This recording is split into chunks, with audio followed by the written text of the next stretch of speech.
Good afternoon, reading room. Oh my gosh, you have the wrong sign up there. I am so excited I can barely, wow, Lucy's staring at me over here like, oh, what else is next? I know, it is day 215 and she's getting full of herself.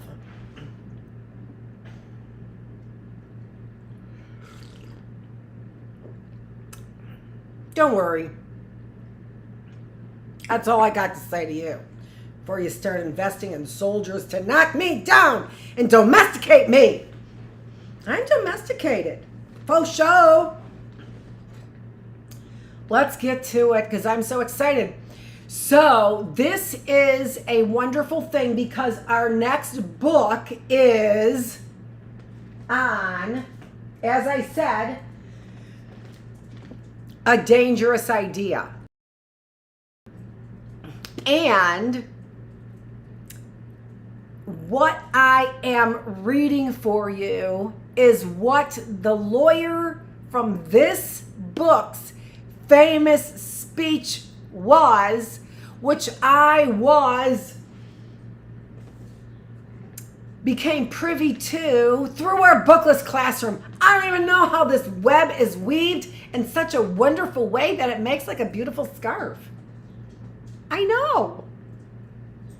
Where are my scarves?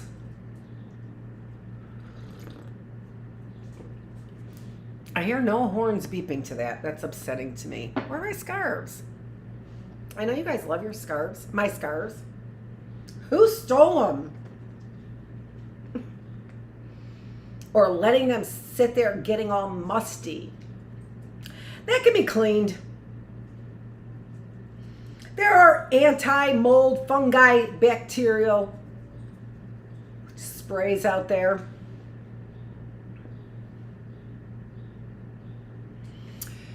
We are reading William Jennings Bryan's most famous speech. He is the lawyer who defended the public school system in their stance to charge this guy, whoever that guy is, I forgot. John Scopes, with teaching evolution, which was against the law. So we'll get to it, but you may or may not know or remember that this came from a movie. So I watched actually it didn't come from the movie. The movie came from real life, and it is a real life situation. Who knows what Universal Studios and Paramount Pictures have actually produced, right? But anyway, or Columbia Pictures and Columbia University besides. Although from the looks of Bill Maher, there actually was, we do know what they produced. Comedians? Yeah, that's funny. Anyway, so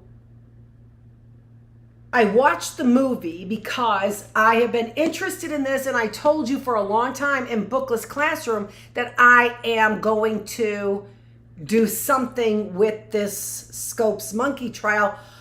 All of my talks center around, again, our classroom topic, our main thesis of our classroom. And for me personally, it has always since the beginning had something to do with this crisis of eugenics. Now, let's make it clear here that we can understand eugenics, right? We can understand the desire to have a better human being. And we do that by all kinds of things, by taking care of our children, by nurturing them the way that they're supposed to.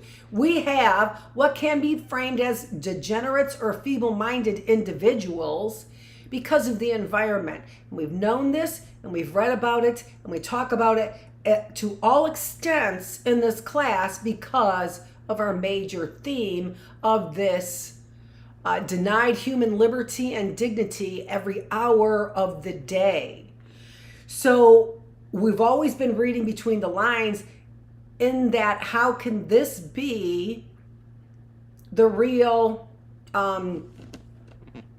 proclamation about the true America, the true United States? Honestly, anybody has to take a look at that with a clear eye. And that's really been one of the problems with, what I see, honestly, as a Catholic problem, that they just cannot look at all the evidence ever. They don't ever do that. And they're so distrustful, likely because they are not to be trusted. I mean, we know that psychologically speaking, and their distrust has brought about a real lack of faith. And that is something sort of to think about in your endeavors. Does your endeavor demonstrate a real lack of faith in God? That he doesn't need somebody being a hypocrite. He doesn't need somebody who is inhumane. He doesn't need somebody who is clever in that way. He doesn't need those kinds of soldiers, right? Those are the things, soldiers of vengeance. And that's really what the Inquisition was. That's really what the Crusades were. That really is what this army of Catholic Supreme Courts is all about. Really reinstating the idea of heresy. And that's the answer to how this happens. Right there is a religion claims heresy. A religion that has been, palpable fallacy for how long? Wearing the white knight's cap, by the way. White knights? Really? Black Pope, white knights? I don't even know. But I do know that I really have, I am really finding this, William Jennings Bryan, I find him to be spot on to my liking. I think people have, if you watch the movie, he was made to look like a fool and ignorant, knowledgeable in only one way. And okay, but probably not okay for William Jennings Bryan. Probably not okay for him, right? But okay, let's say that that's what you do. We are all Job in one way or another, or have to demonstrate that in one way or another. Not because that's the type of God that we have, but it is the type of justice that some people demand of a Christian person. It just is. And in doing so, you really do call out the hypocrisies. You do separate the wheat from the chaff. And you've got to pay attention to the fact that that is really going on. Who really believes by example and who really believes by faith? And Jesus really, God said that was important, but it wasn't the only thing. That's why he sent his son. He said example was important. You have to distinguish. You apparently, the scripture and the scrolls, and the parting of the Red Sea isn't enough for you. So we have to really think about people who have faith in different ways and think about where that criticism stems from. And most of the time it stems from a belief in a failure of God. And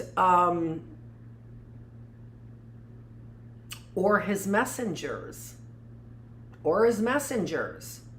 right? So let's get to it. This is William Jennings Bryan's famous speech, Prince of Peace. And by the way, this is the man, don't forget, that was made a fool of, all right, in this Scopes monkey trial. One way or another, this man was made a fool of. He wrote this, all right?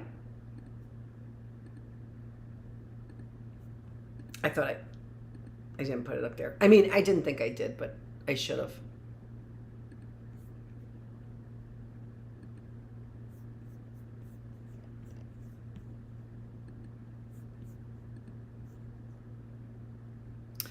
And I was able to download the book. There is a link. So this is the book. It was written in, this says this is part of the library in 1914. All right?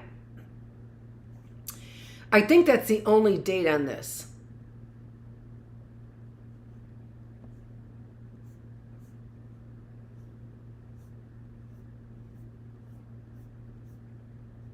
Yeah, June 9th, 1914, the Prince of Peace.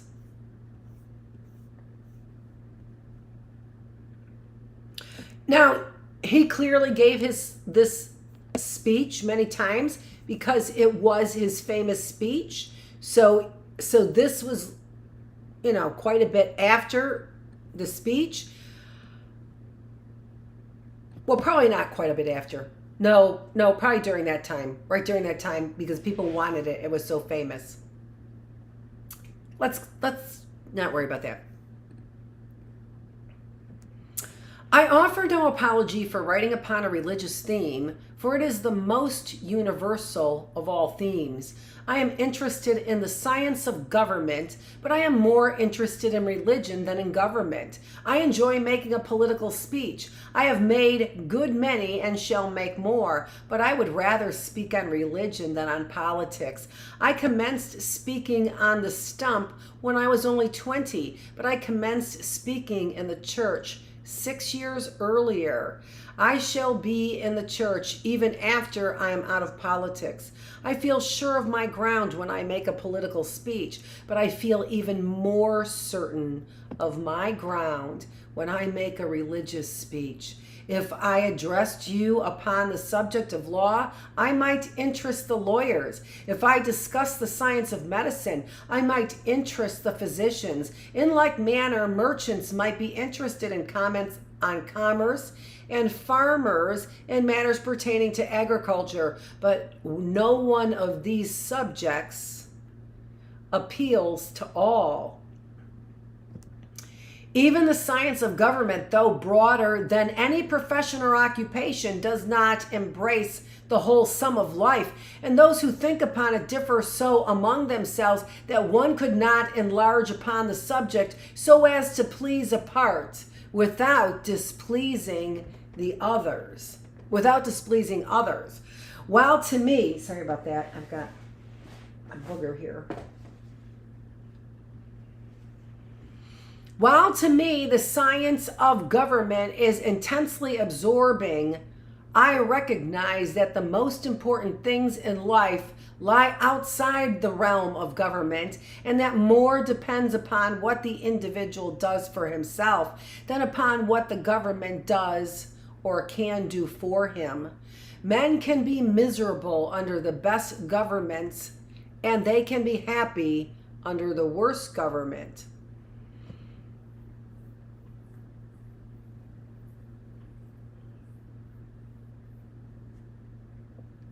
Government affects but a part of life which we live here and does not deal at all with the life beyond. While religion touches the infinite circle of existence as well as the small, all right, start that sentence over. Sorry, and then trying to read. Government affects but a part of the life which we live here and does not deal at all with the life beyond, while religion touches the infinite circle of existence as well as the small arc of that circle which we spend on earth. No greater theme, therefore, can engage our attention. If I discuss questions of government, I must secure the cooperation of a majority before I can put my ideas into practice. But if, in referring to religion, I can touch one human heart for good, I have not labored in vain, no matter how large the majority may be against me.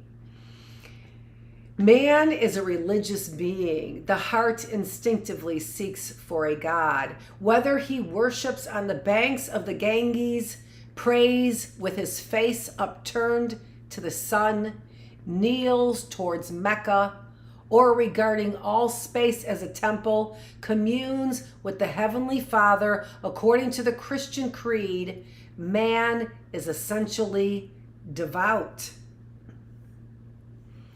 There are honest doubters whose sincerity we recognize and respect, but occasionally I find young men who think it smart to be skeptical. They talk as if it were an evidence of larger intelligence to scoff at creeds and to refuse to connect themselves with churches. They call themselves liberals, as if a Christian were narrow-minded. Some go as far as to assert that the advanced thought of the world has discarded the idea that there is a God. To these young men, I desire to address myself. Even some older people profess to regard religion as a superstition pardonable in the ignorant but unworthy of the educated. Those who hold this view look down with mild contempt upon such as give to religion a definite place in their thoughts and lives. They assume an intellectual superiority and often take little pains to conceal the assumption. Tolstoy administers to the cultured crowd, the words quoted are his, a severe rebuke when he declares that the religious sentiment rests not upon superstitious fear of the invisible forces of nature, but upon man's consciousness of his finiteness amid an infinite universe and of his sinfulness. And this consciousness, the great philosopher adds, man can never outgrow. Tolstoy is right. Man recognizes how limited are his own powers and how vast is the universe, and he leans upon the arm that is stronger than his. Man feels the weight of his sins and looks for one who is sinless. Religion has been identified by Tolstoy as the relation which man fixes between himself and his God, and morality as the outward manifestation of this inward relation. Everyone, by the time he reaches maturity, has fixed some relation between himself and God, and no material change in this relation can take place without a revolution in the man, for this relation is the most potent influence that acts upon a human life. Religion is the foundation of morality in the individual and in the group of individuals. Materialists have attempted to build up a system of morality upon the basis of enlightened self-interest. They would have man figure out by mathematics that it pays him to abstain from wrongdoing. They would even inject an element of selfishness into altruism into the mathematical equation. But the moral system elaborated by the materialists have several defects. First, its virtues are borrowed from moral systems based upon religion. All those who are intelligent enough to discuss a system of morality are so saturated with the morals derived from systems resting upon religion that they cannot frame a system resting upon reason alone. Second, as it rests upon argument rather than upon authority, the young are not in a position to accept or reject. Our laws do not permit a young man to dispose of real estate until he is 21. Why this restraint? Because his reason is not mature, and yet a man's life is largely molded by the environment of his youth. Third, one never knows just how much of his decision is due to reason and how much is due to passion or to self-interest. Passion can dethrone the reason. We recognize this in our criminal laws. We also recognize the bias of self-interest when we exclude from the jury every man, no matter how reasonable or upright he may be, who has a pecuniary interest in the result of the trial. We're saying we have systems in place to get rid of certain biases. Our criminal laws recognize that passion can make people do things and dethrone reason. We see that we exclude any man from the jury who might have a trial result in his own self-interest. Those are our laws. Those are our laws. That's what he's saying. And fourth, one whose morality rests upon a nice calculation of benefits to be secured spends time figuring that he should spend in action. Again, what is he laying out here? He is laying out the defects in a system that is based only on science and not on a higher power, not on a great spirit, not on a true Christian belief. So the fourth reason why these materialists, which we see today, have several defects. Here's the fourth reason, all right? And fourth, one whose morality rests upon a nice calculation of benefits to be economy. These are the economists. So people who choose economy are resting their morals on these mathematical calculations that leave out several interests based on self-interest. I mean, I don't know how much more clear a man could be that he stands for a moral system instead of necessarily a religious system. He's seeing the fault in point number one, if you didn't catch it, in the religious system. He's saying that the materialist is, first of all, based on religion.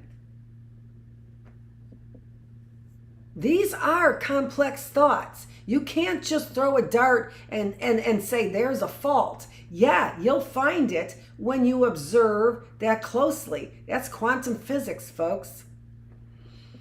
Okay, and fourth, one whose morality rests upon the nice calculation of benefits to be secured spends time figuring that he should spend in action.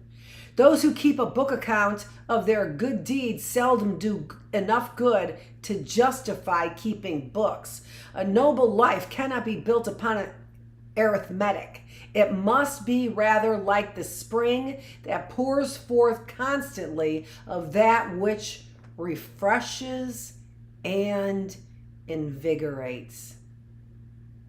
Well, what did he want to talk about? What did he want to talk about from the very beginning? Because it was refreshing and invigorating. Morality is the power of endurance in man, and a religion which teaches personal responsibility to God gives strength to morality. There is a powerful restraining influence in the belief that an all-seeing eye scrutinizes every thought and word and act of the individual. There is a powerful restraining influence. And when I think about what you might be missing, Vinnie Deloria, from a religion like Christianity, that's what you're missing. This restraining influence in the belief that an all-seeing eye scrutinizes every thought and word and act of the individual. Now, you might say that's punitive, and we don't believe in that kind of a God because it's a punitive God. But we see the consequences of not having restraint. And maybe you don't need to have restraint because of this Christian God, but I find a beauty in it because not because this Christian God is punitive, and not because I'm his soldier under his all-powerful restraint. It is because I know he is the creator, and if I don't find restraint, I am hurting him. And I want a relationship with my Creator. And oh, by the way, my Creator wants a relationship with me.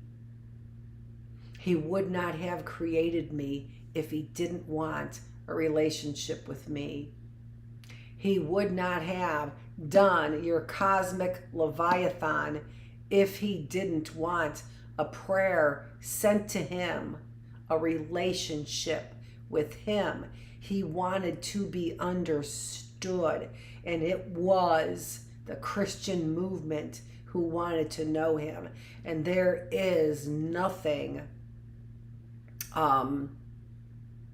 more worthy of knowing your God. You are worthy of knowing him, as we have always said, if you seek him. You are worthy of knowing him if you seek him. There is wide difference between the man who is trying to conform his life to a standard of morality about him and the man who seeks to make his life approximate to a divine standard. The former attempts to live up to the standard if it is above him, and down to it if it is below him. That's his standard. I conform to the morality of what the law says it's supposed to be. The former attempts to live up to the standard, and if he is doing right only when others are looking, he is sure to find times when he thinks he is unobserved, and then he takes a vacation and falls. There's your fall of man. Now it could be a story, it could be a real story, it could be a Noah's Ark story. There is your fall of man, God has read. That's if we want a relationship with an all-powerful God, a Christian knows we have to be as close to sinless as we can be.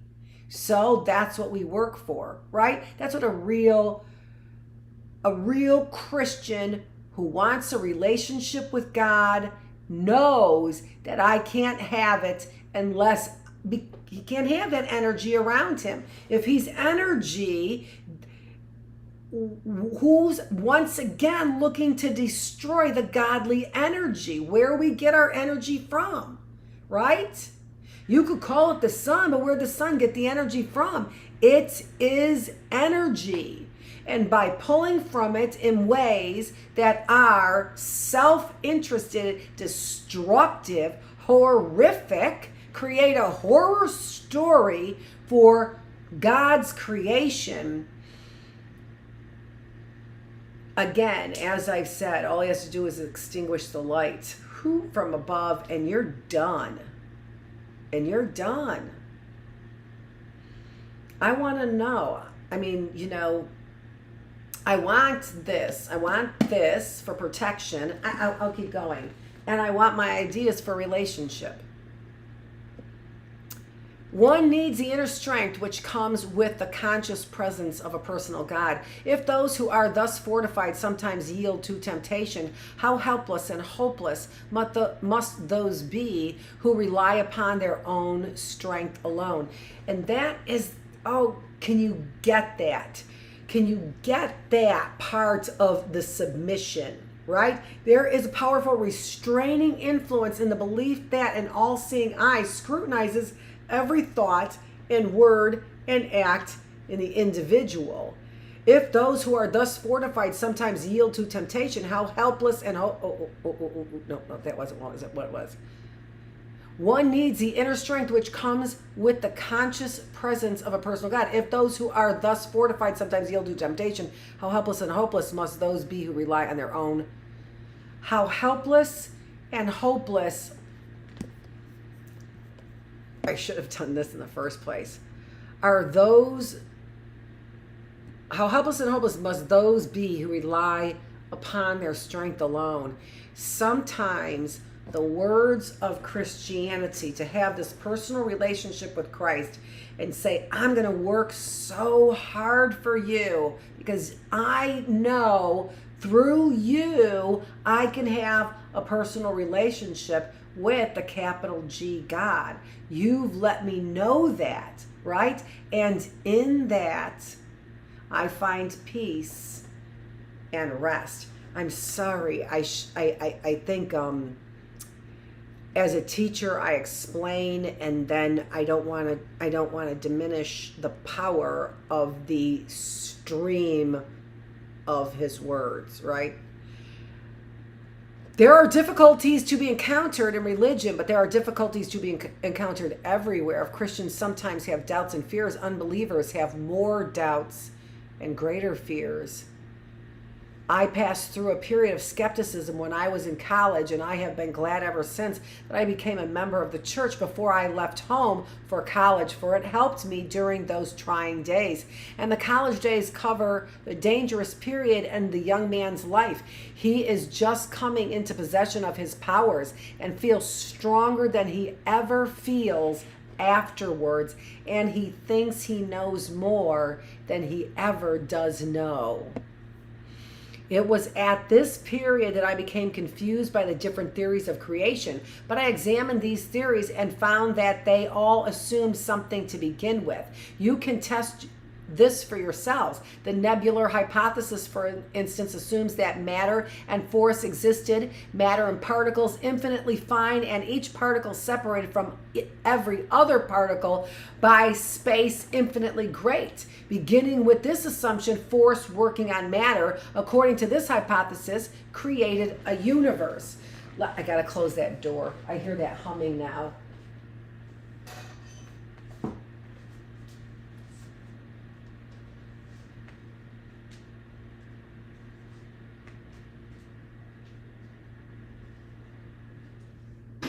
Oh, my knee.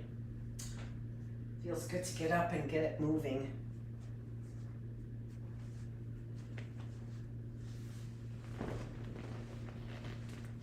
Well, I have a right to assume, and I prefer to assume a designer back of the design. A designer back of the design. A creator back of the creation. And no matter how long you draw out the process of creation, so long as God stands back of it, you cannot shake my faith in Jehovah. In Genesis, it is written that in the beginning God created the heavens and the earth, and I can stand on that proposition until I find some theory of creation that goes farther back than the beginning.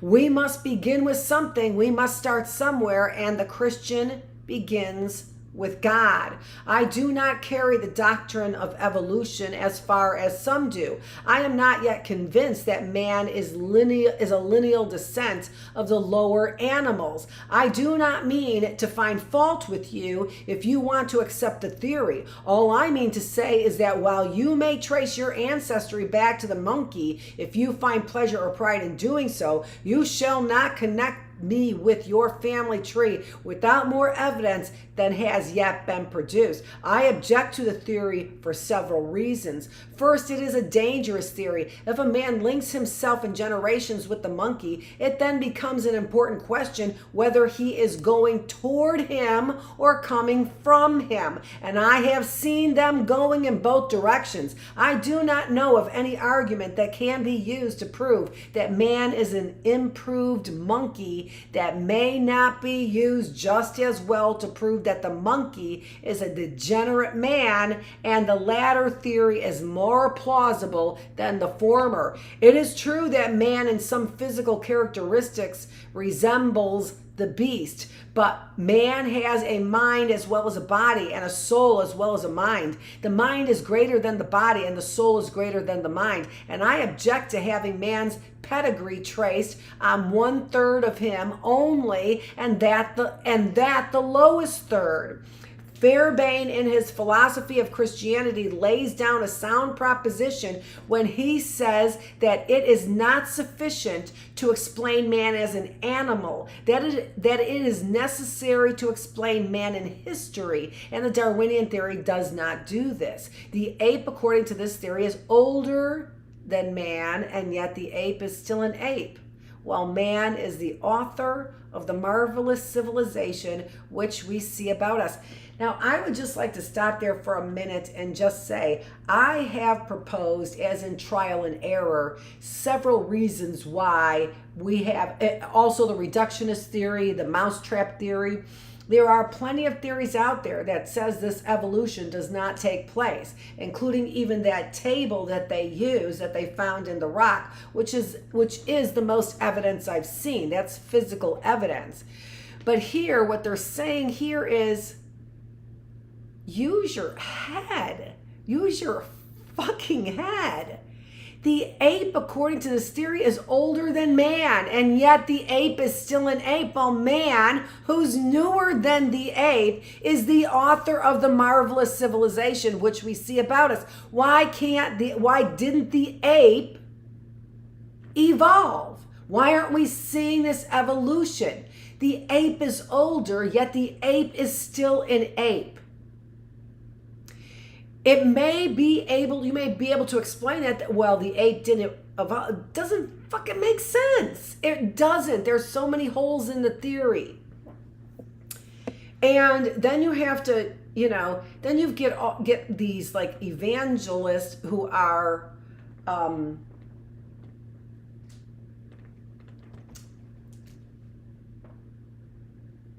sitting over there yelling in favor of William Jennings Bryan, and in doing so do a smear campaign because of all the hypocrisy related to religion that he pointed out in point number 1. One does not escape from mystery, however, by accepting this theory, for it does not explain the origin of life. When the follower of Darwin has traced the germ of life back to the lowest form in which it appears, and to follow him one must exercise more faith than religion calls for, he finds that scientists differ. Those who reject the idea of creation are divided into 2 schools, some believing that the first germ of life came from another planet, and others holding that it was the result of spontaneous generation, which we've X'd out, so it's got to be another planet. Each school answers the argument advanced by the other, and as they cannot agree with each other, I am not compelled to agree with either. If I am compelled to accept one of these theories, I would prefer the first, for if we can chase the germ of life off this planet and get it out into space, we can guess the rest of the way, and no one can contradict us. But if we accept the doctrine of spontaneous generation, we cannot explain why spontaneous generation ceased to act after the first germ was created. Go back as far as we may, we cannot escape from the creative act, and it is just as easy for me to believe that God created man as he is as to believe that millions of years ago he created a germ of life and endowed it with power to develop into all that we see today. I object to the Darwinian theory until more conclusive proof is produced because I fear we shall lose the consciousness of God's presence in our daily life if we must accept the theory that through all ages no spiritual force has touched the life of man or shaped the destiny of nations. And that's what you have to really see in that theory, that what you are accepting is that nowhere along the way did a spiritual force touch life or man or shape the destiny of nations. But there is another objection. The Darwinian theory represents man as reaching his present perfection by the operation of the law of hate. And this is what I've said. Not using these words, though, wonderfully. The merciless law by which the strong crowd out and kill off the weak. If this is the law of our development, then if there is any logic that can bind the human mind, we shall turn backward towards the beast in proportion as we substitute the law of love. I prefer to believe that love rather than hatred is the law of development. How can hatred be the law of development when nations have advanced in proportion as they have departed from that law and adopted the law of love? And I think the United States is a perfect example of that. I also want to point out just really quickly here, if I can get my bearings here. We read a excerpt from William Sumner, on social Darwinism and the idea of the religious sort of propagation that we should, I don't know if that's the right word there, covenant maybe is the right word, that we need to dominate the planet, which is what God is right is pointing out, but that is a perversion of what even the word, I mean that word, like the translation of that word. There's a better translation than to dominate, right? But what he is proclaiming is that the law of nature has no conscience. It's merciless. So this does match then what he's saying is that the Darwinian theory represents man as reaching his present perfection by the operation of a merciless nature, which we interpret as hate. When we see mercilessness, we interpret that as hate. Okay. But I repeat, while I do not accept the Darwinian theory, I shall not quarrel with you about it. I only refer to it to remind you that it does not solve the mystery of life or explain human progress. I fear that some have accepted it in the hope of escaping from the miracle, but why should the miracle frighten us? And yet I am inclined to think that it is one of the test questions with the Christian. Christ cannot be separated from the miraculous. His birth, his ministrations, his resurrection all involve the miraculous, and the change which his religion works in the human heart is a continuing miracle. Eliminate the miracles and Christ becomes merely a human being, and his gospel is stripped of divine authority. The miracle raises two questions. Can God perform a miracle, and would he want to? The first is easy to answer. A God who can make a world can do anything he wants to do with it. It can do anything he wants to do with it. The power to perform miracles is necessarily implied in the power to create. The power to perform miracles is necessarily implied in the power to create. But would God want to perform a miracle? This is the question which has given most of the trouble.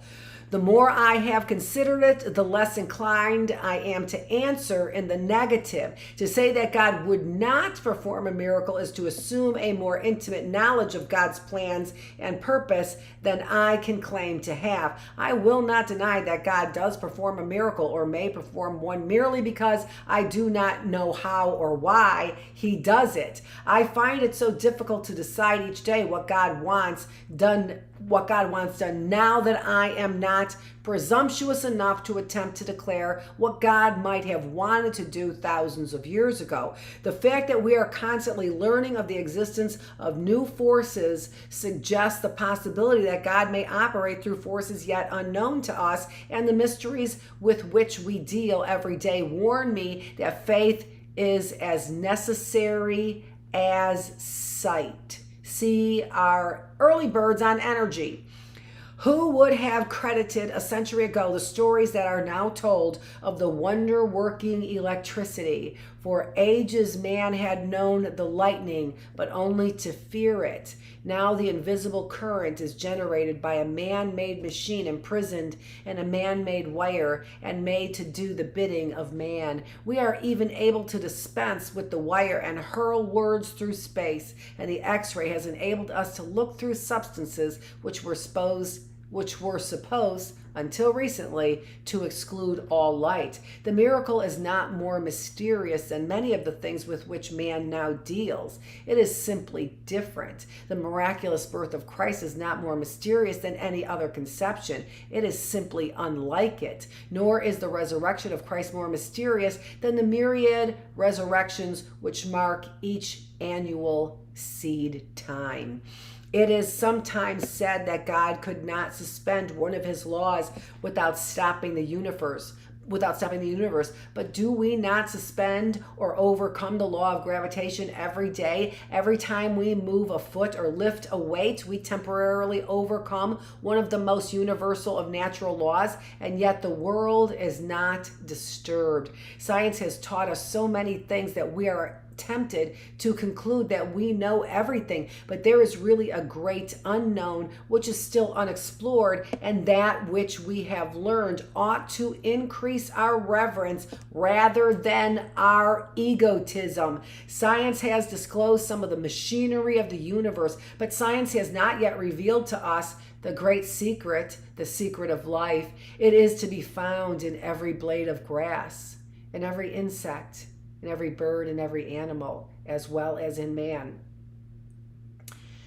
6,000 years of recorded history. And Travis, my son, that's what I'm saying about recorded history, right?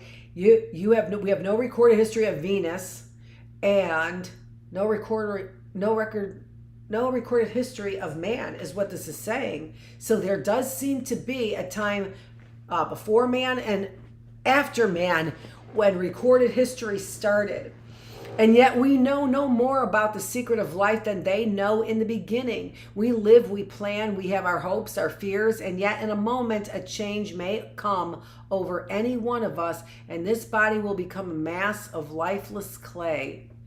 What is it that having we live and having not, we are as the clod?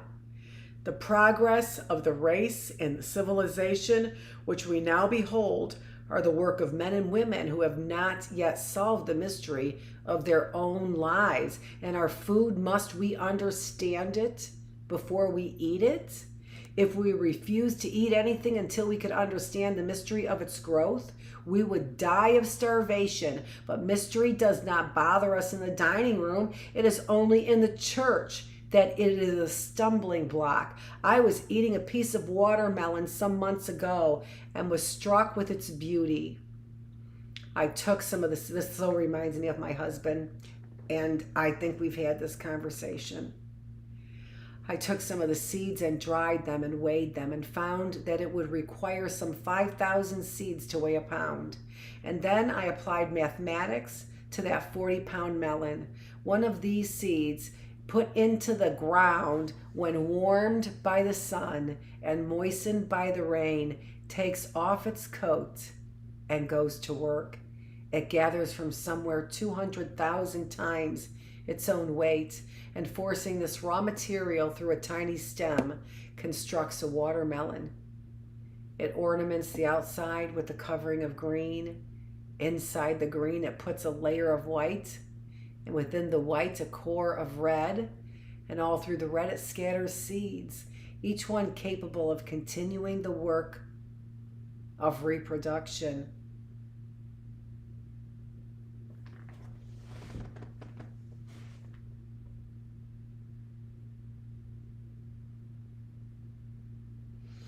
How can you not sit in awe of that? And then how can you disturb the process as if to say you've got something better going on?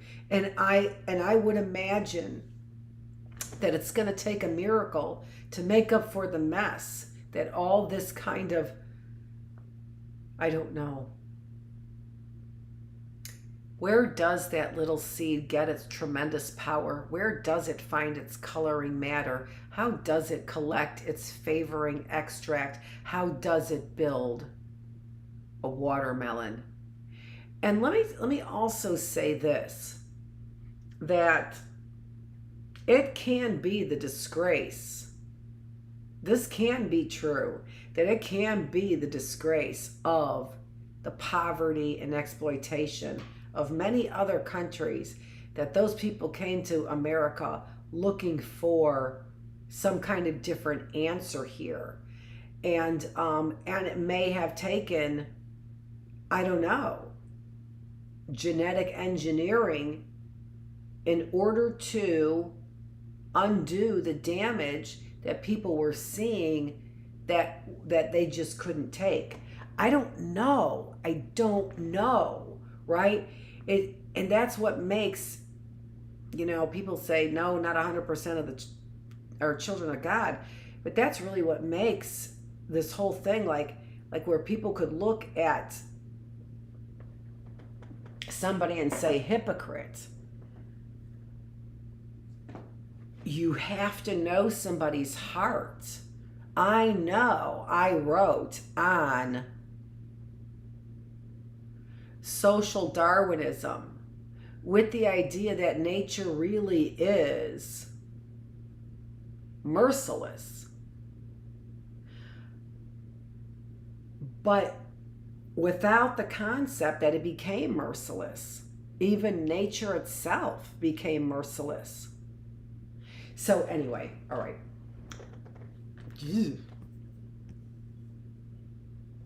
Well, I started getting teary-eyed there, so I had to take a break. Where does that little seed get the tremendous power? Where does it find its coloring matter? How does it collect its flavoring extract? How does it build a watermelon? Until you explain a watermelon, do not be too sure that you can set limits to the power of the Almighty and say just what He would do or how He would do it. I cannot explain the watermelon, but I eat it and enjoy it.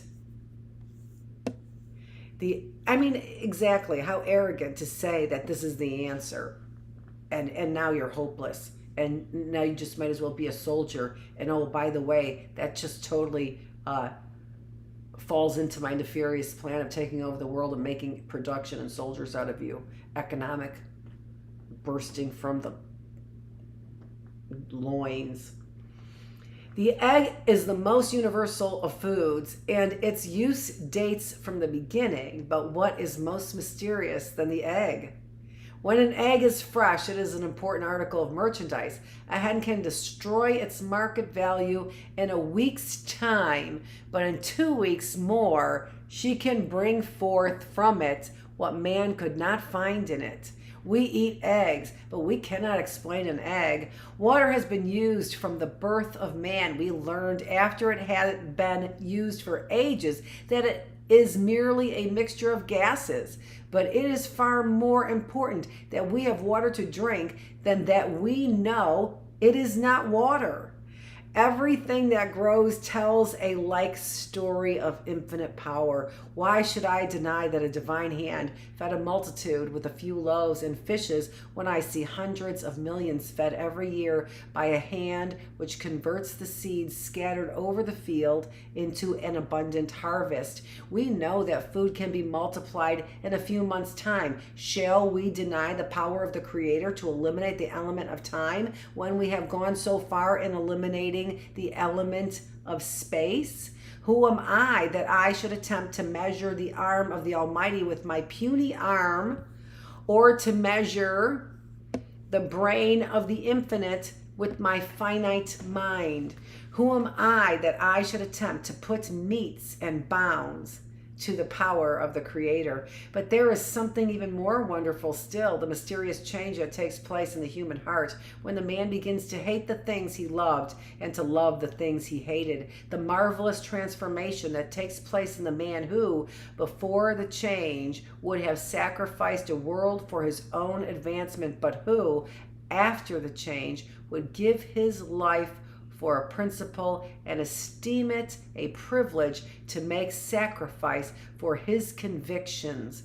What greater miracle than this that converts a selfish, self-centered human being into a center from which good influences flow out in every direction?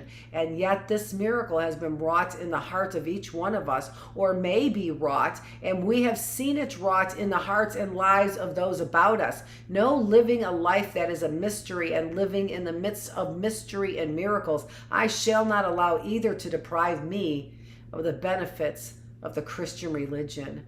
If you ask me if I understand everything in the Bible, I answer no. But if we will try to live up to what we do understand, we will be kept so busy doing good that we will not have time to worry about the passages which we do not understand. Some of those who question the miracle also question the theory of atonement. They assert that it does not accord with their idea of justice for one to die for all. Let each one bear his own sins and the punishment due for them, they say. The doctrine of vicarious suffering is not a new one. It is as old as the race. That one should suffer for others is one of the most familiar principles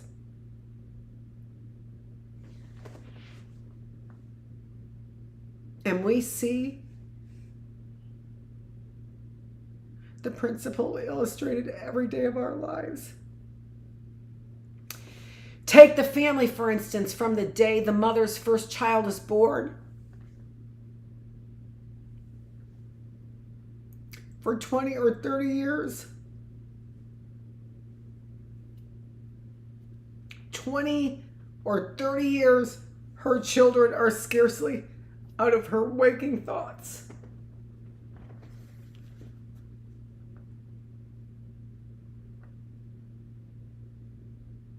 Her life trembles in the balance.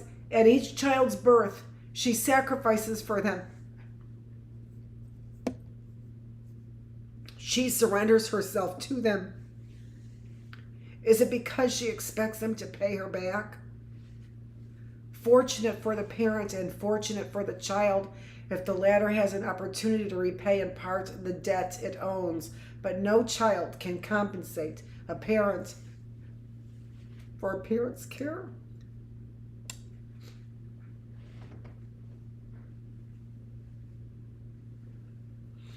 It's not like I haven't said I miss my kids, so, and what's going on here, so everybody knows.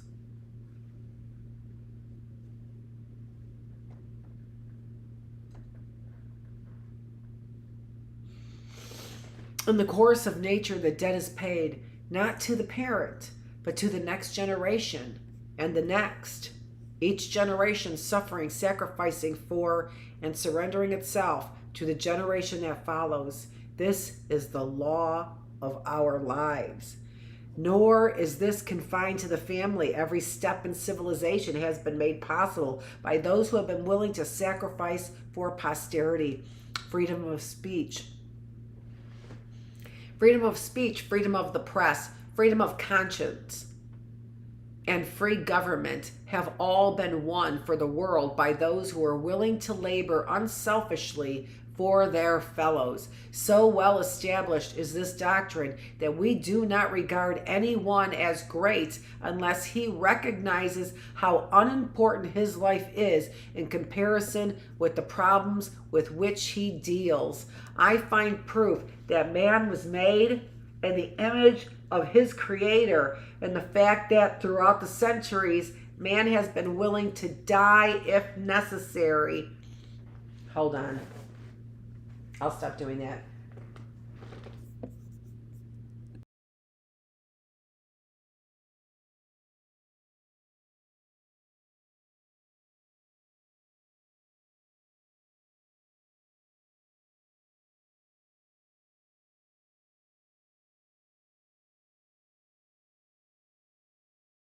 I said that was necessary.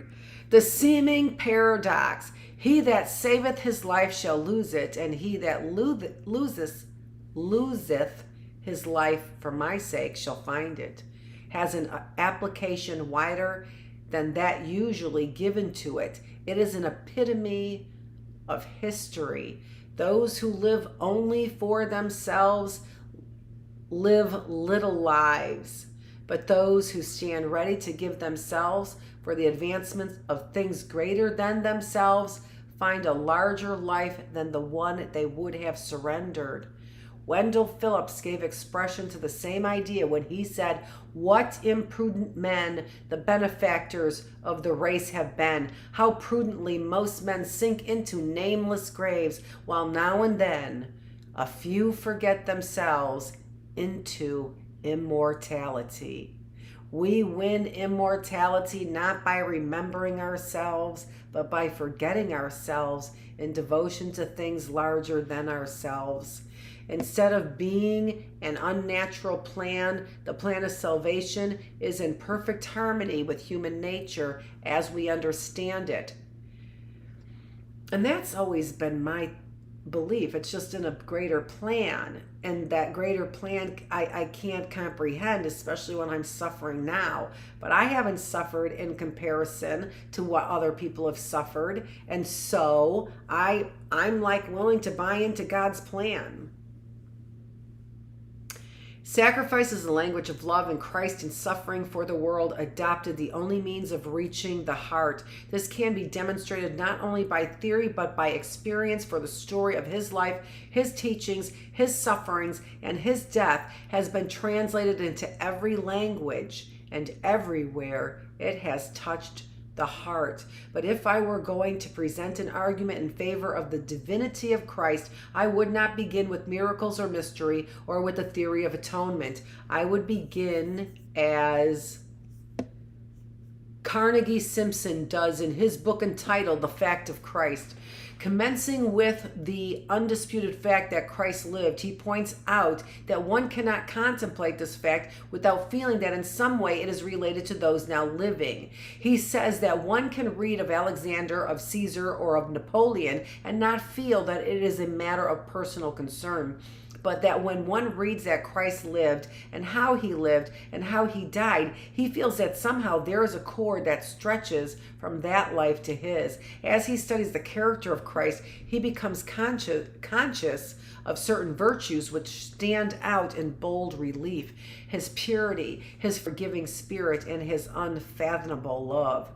The author is correct. Christ presents an example of purity in thought and life, and man, conscious of his own imperfections and grieved over his shortcomings, finds inspiration in the fact that he was tempted in all points like as we are, and yet without sin. I am not sure, but that each can find just here a way of determining for himself whether he possesses the true spirit of a Christian. If the sinlessness of Christ inspires within him an earnest desire to conform his life more nearly to the perfect example, he is indeed a follower. If, on the other hand, he resents the reproof which the purity of Christ offers and refuses to mend his ways, he has yet to be born again. The most difficult of all the virtues to cultivate is the forgiving spirit. Revenge seems to be natural with man. It is human to want to get even with an enemy. It has been even popular to boast of vindictiveness. It was once inscribed on a man's monument that he had repaid both friends and enemies more than he had received. This was not the spirit of Christ. He taught forgiveness, and in the incomparable prayer which he left as a model for our petitions, he made our willingness to forgive the measure by which we may claim forgiveness. He not only taught forgiveness, but he exemplified his teachings in his life. When those who persecuted him brought him to the most disgraceful of all deaths, his spirit of forgiveness rose above his sufferings, and he prayed, "Father, forgive them, for they know not what they do." But love is the foundation of Christ's creed. The world had known love before. Parents had loved their children, and children their parents. Husbands had loved their wives, and wives their husbands, and friend had loved friend. But Jesus gave a new definition of love. His love was as wide as the sea. Its limits were so far flung that even an enemy could not travel beyond its bounds.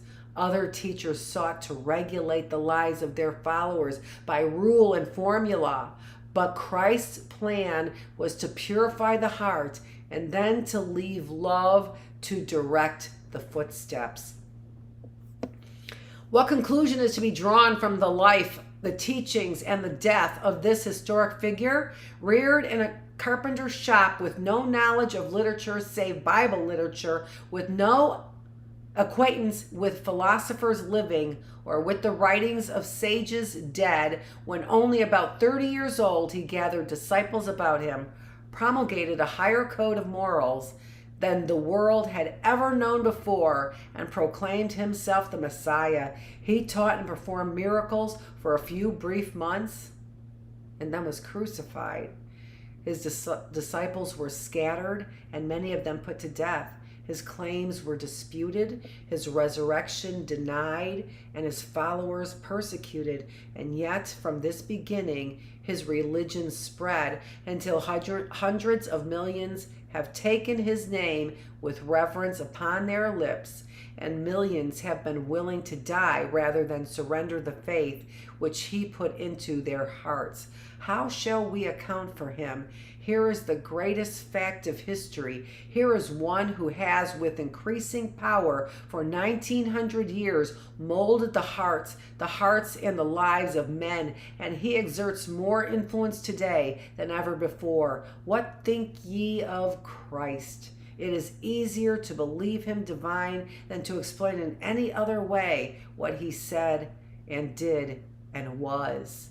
And I have greater faith even than before, since I have visited the Orient and witnessed the successful contest which Christianity is waging against the religions and philosophies of the East. I was thinking a few years ago of the Christmas which was then approaching, and of him in whose honor the day is celebrated. I recalled the message, peace on earth, goodwill to men, and then my thoughts ran back to the prophecy uttered centuries before his birth, in which he was described as the Prince of Peace. To reinforce my memory, I reread the prophecy and found immediately following a verse which I had forgotten, a verse which declares that the increase of his peace and government there shall be no end. And Isaiah adds that he shall judge his people with justice and with judgment. I had been reading of the rise and fall of nations, and occasionally I had met a gloomy philosopher who preached the doctrine that nations, like individuals, must of necessity have their birth, their infancy, their maturity, and finally their decay and death. But here I read of a government that is to be perpetual, a government of increasing peace and blessedness, the government of the Prince of Peace.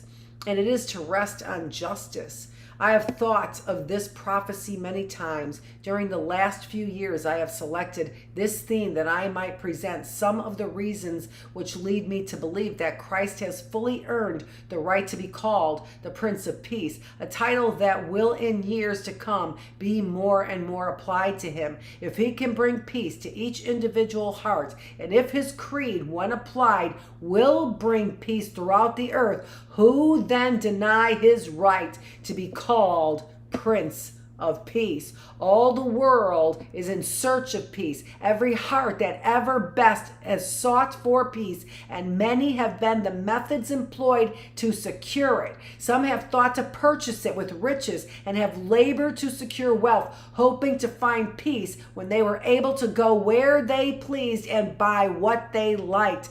Of those who have endeavored to purchase peace with money, the large majority have failed to secure the money. But what has been the experience of those who have been eminently successful in finance? They all tell the same story, viz. That they spent the first half of their lives trying to get money from others, and the last half trying to keep others from getting their money, and that they found peace in neither half. Some have even reached the point where they find difficulty in getting people to accept their money, and I know of no better indictment of the ethical awakening in this country than the increasing tendency to scrutinize the methods of money making. I am sanguine enough to believe that the time will yet come when respectability will no longer be sold to great criminals by helping them to spend their ill-gotten gains. A long step in advance will have been taken when religious, education, and charitable institutions refuse to condone conscienceless methods in business and leave the possessor of illegitimate accumulations to learn how lonely life is when one prefers money to morals. Some have sought peace in social distinction, but whether they have been within the charmed circle and fearful lest they might fall out, or outside and hopeful that they might get in, they have not found peace. Some have thought vain thought to find peace in political prominence, but whether office comes by birth, as in monarchies, or by election, as in republics, it does not bring peace. An office is not considered a high one if all can occupy it. Only when a few in a generation can hope to enjoy an honor do we call it a great honor. I am glad that our Heavenly Father did not make peace, the human heart, to depend upon our ability to buy it with money, secure it in society, or win it at the polls, for in either case but few could have attained it.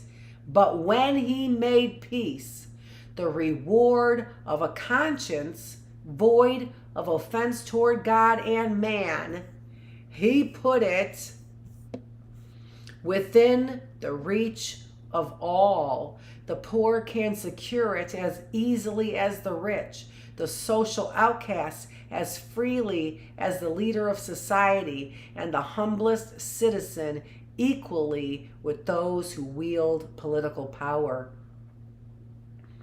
To those who have grown gray in the church, I need not speak of the peace to be found in faith in God and trust in an overruling providence. Christ taught that our lives are precious in the sight of God, and poets have taken up the thought and woven it into immortal verse. No uninspired writer has expressed it more beautifully than William Cullen Bryant in his Ode to a Waterfowl. After following the wanderings of the bird of passage as it seeks first its southern and then its northern home, he concludes, "Thou art gone, the abyss of heaven hath swallowed up thy form, but on my heart deeply hath sunk the lesson thou hast given, and shall not soon depart. He who from zone to zone guides through the boundless sky thy certain flight, in the long way that I must tread along, will lead my steps aright."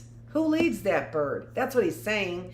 Christ promoted peace by giving us assurance that a line of communication can be established between Father above and child below. And who will measure the consolations of the hour of prayer and immortality? Who will estimate the peace which a belief in a future life has brought to the sorrowing hearts of the sons of men? You may talk to the young about death ending all, for life is full and hope is strong. But preach not this doctrine to the mother who stands by the deathbed of her babe, or to one who is within the shadow of a great affliction.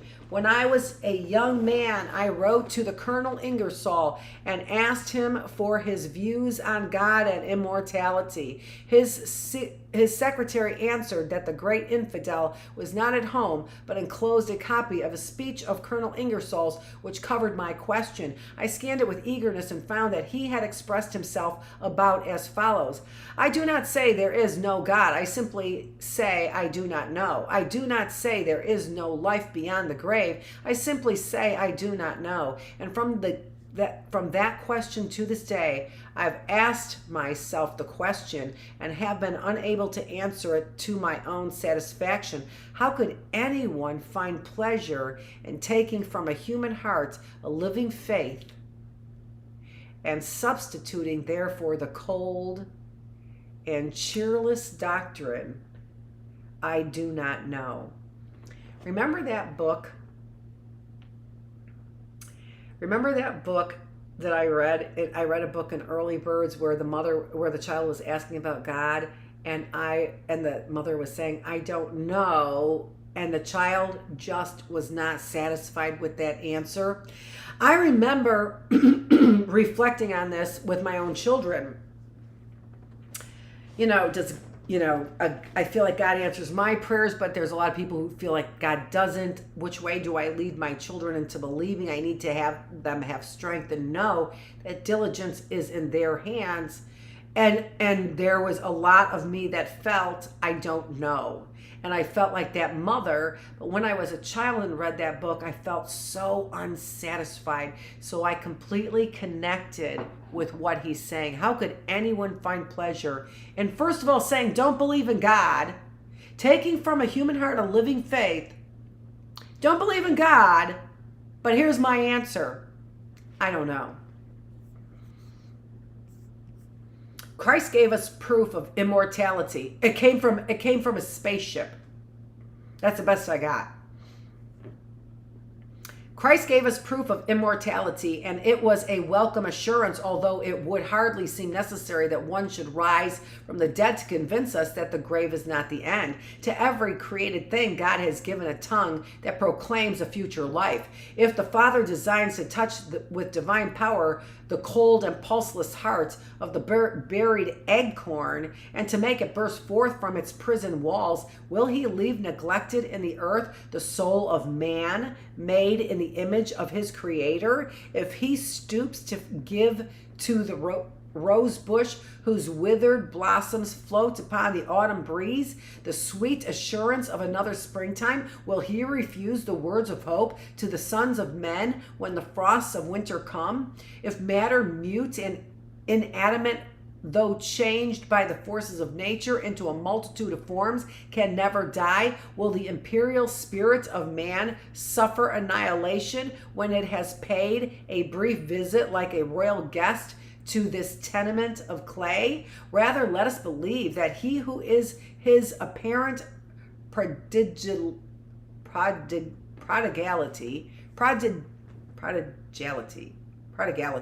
is what I would say that G is. Waste not the raindrops. I want to read that over.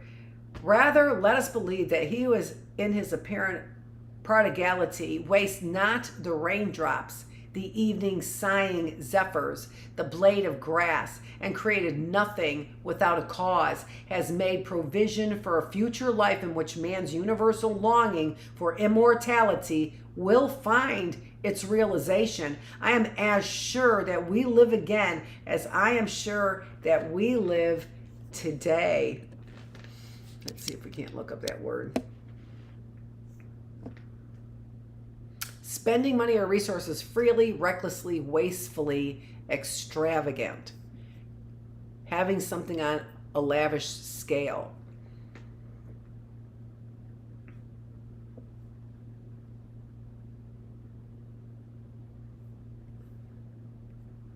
I'm not sure if I understand that sentence anymore. In Cairo, I secured a few grains of wheat that had slumbered for more than 30 centuries in an Egyptian tomb. As I looked at them, this thought came into my mind. If one of those grains had been planted on the banks of the Nile the year after it grew, and all its lineal descendants had been planted and replanted from that time until now, its progeny would today be sufficiently numerous to feed the teeming millions of the world. As unbroken chains of life connects the earliest grains of wheat with the grains that we sow and reap, there is in the grain of wheat an invisible something which has power to discard the body that we see, and from earth and air fashion a new body so much like the old one that we cannot tell one from the other. If this invisible germ of life in the grain of wheat can thus pass unimpaired through 3,000 resurrections, I shall not doubt that my soul has power to clothe itself with the body suited to its existence when this earthly frame has crumbled into dust. A belief in immortality not only consoles the individual, but it exerts a powerful influence in bringing peace between individuals. If one actually thinks that man dies as the brute dies, he will yield more easily to the temptation to do injustice to his neighbor when the circumstances are such as to promote security from detection. But if one really expects to meet again and live eternally with those whom he knows today, he has restrained from evil deeds by the fear of endless remorse. He is restrained from evil deeds by the fear of endless remorse. We do not know what rewards are in store for us or what punishments may be reserved. But if there were no other, it would be some punishment for one who deliberately and consciously wrongs another, to have to live forever in the company of the person wronged, and to have his littleness and selfishness laid bare. I repeat, a belief in immortality must exert a powerful influence in establishing justice between men and thus laying the foundation for peace. And in it, believing that its justice is really in God's hands, right? He'll take care of that. He'll make sure our paths cross. He'll make sure that he has gut ache from the things that he did. Again, Christ deserves to be called the Prince of Peace because he has given us a measure of greatness which promotes peace. When his disciples quarreled among themselves as to which should be greatest in the kingdom of heaven, he rebuked them and said, "Let him who would be chief among you be the servant of all." Service is the measure of greatness. It always has been true. It is true today, and it always will be true that he is greatest who does the most good. And how this old world will be transformed when this standard of greatness becomes the standard of every life. Nearly all of our controversies and combats grow out of the fact that we are trying to get something from each other. There will be peace when our aim is to do something for each other. Our enmities and animosities arise largely from our efforts to get as much as possible out of the world. There will be peace when our endeavor is to put as much as possible into the world. The human measure of a human life is its income. The divine measure of a life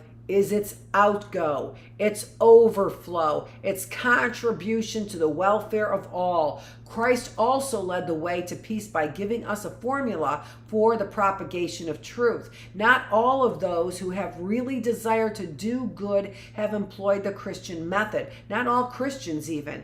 In the history of the human race, but two methods have been used. The first is the forcible method, and it has been employed most frequently. A man has an idea which he thinks is good. He tells his neighbor about it, and they do not like it. This makes him angry. He thinks it would be so much better better for them if they would like it. And seizing a club, he attempts to make them like it. But one trouble about this rule is that it works both ways. When a man starts out to compel his neighbors to think as he does, he generally finds them willing to accept the challenge, and they spend so much time in trying to coerce each other that they have no time left to do each other good.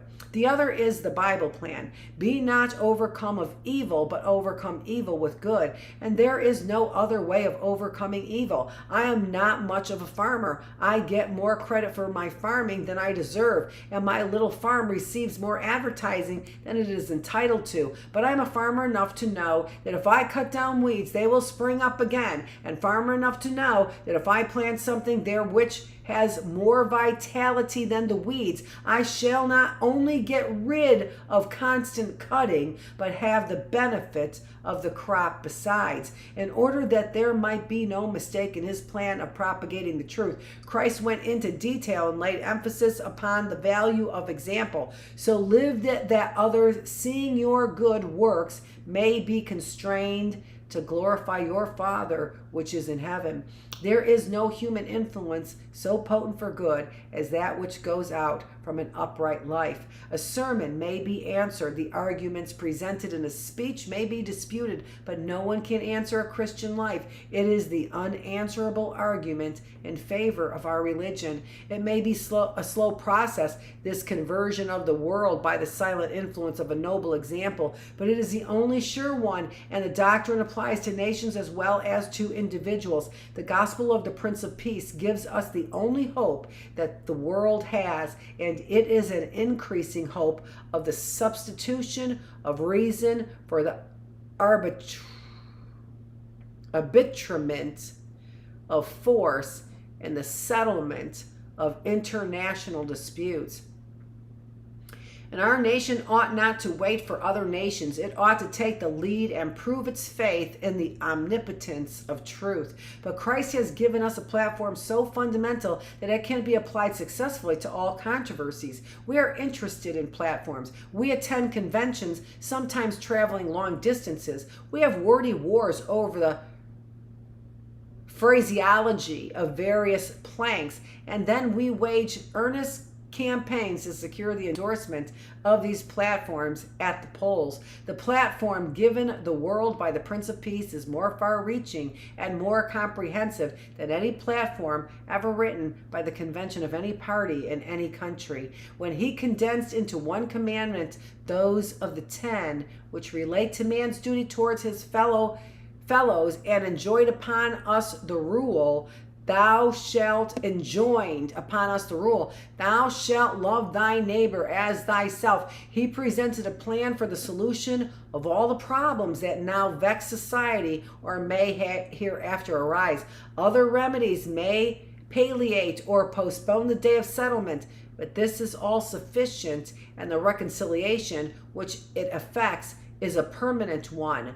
My faith in the future, and I have faith, and my optimism, for I am an optimist. My faith and my optimism rest upon the belief that Christ's teachings are being more studied today than ever before, and that which this larger study will come, a larger application of those teachings to everyday life or the world, and to the question with which we deal. In former times, when men read that Christ came to bring life and immortality to light, they placed the emphasis upon immortality. Now they are studying Christ's relation to human life. People used to read the Bible to find out what it said of heaven. Now they read it more to find what light it throws upon the pathway of today. In former years, many thought to prepare themselves for future bliss by a life of seclusion here.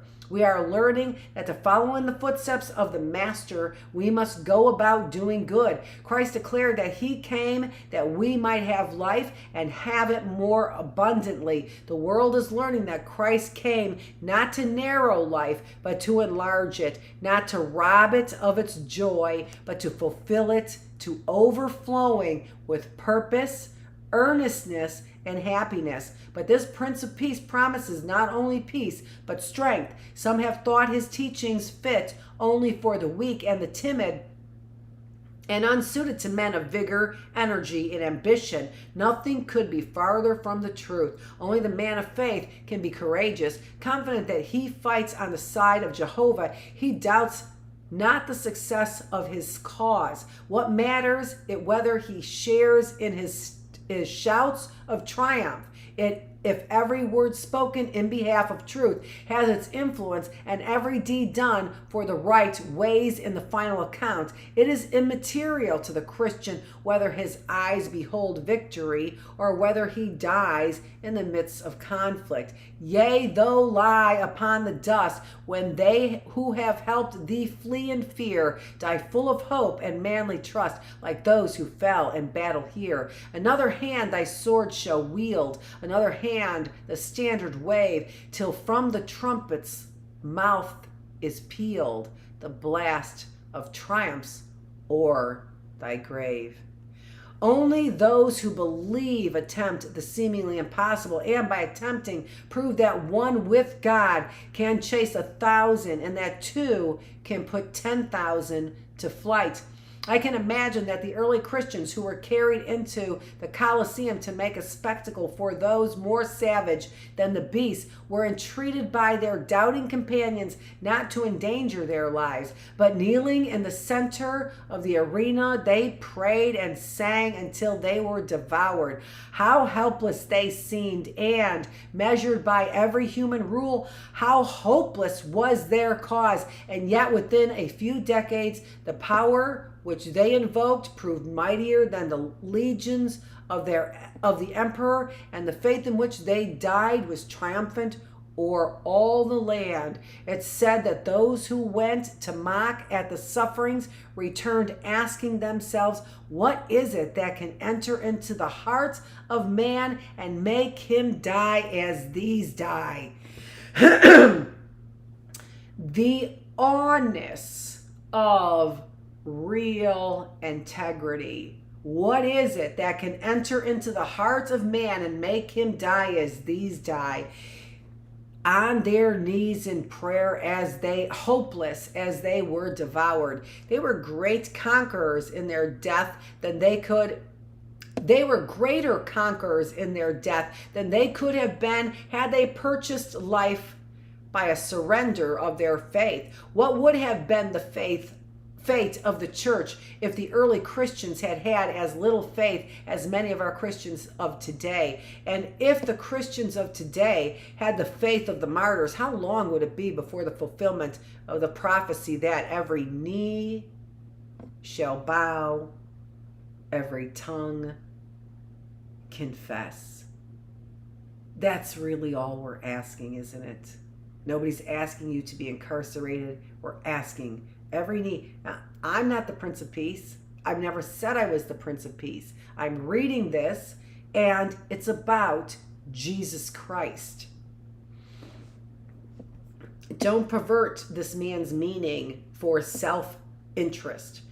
I am glad that he who is called the Prince of Peace, who can bring peace to every troubled heart, and whose teachings exemplified in life will bring peace between man and man, between community and community, between state and state, between nation and nation throughout the world. I am glad that he brings courage as well as peace, so that those who follow him may take up and each day bravely do the duties that to that day fall.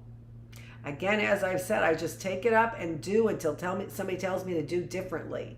You just do what you were meant to do, and you know what that is all about. And all of this stuff. If he knows how to make a watermelon, and scripturally, if he takes care of every sparrow out there, doesn't know when a bird doesn't drop, how much more do you think he will take care of you?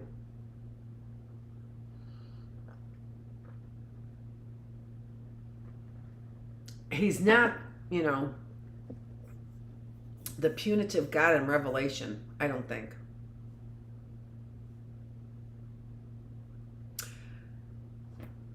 I think he wants to conquer evil in that way. And as a metaphor or euphemism, it's great. But maybe true. Maybe true as well. I mean, everything else is. Why not?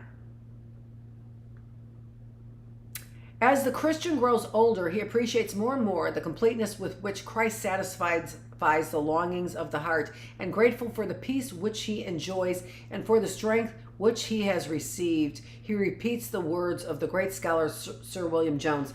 Now let me say this. I want to say one more thing. I pray to him for peace. So if you think that there's anything about my attitude or whatever that is seeking power and glory, I pray to him for my peace. I don't have that magic.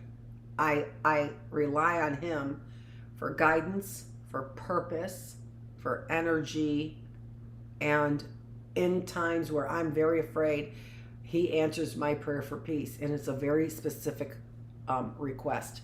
Before thy mystic altar, heavenly truth, I kneel in manhood as I knelt in youth. Thus let me kneel till this dull form decay, and life's last shade be brightened by thy ray. There are his other, these are other books of the publisher, not of William Jennings Bryan. Thank you for joining me here. I think that all of these are in the same vein, so it's kind of an interesting look. Thanks for joining me here in the reading room. Maybe that gave you hopefully something to contemplate. I hope so. We have done our 3 days on for this week, ending with July 3rd.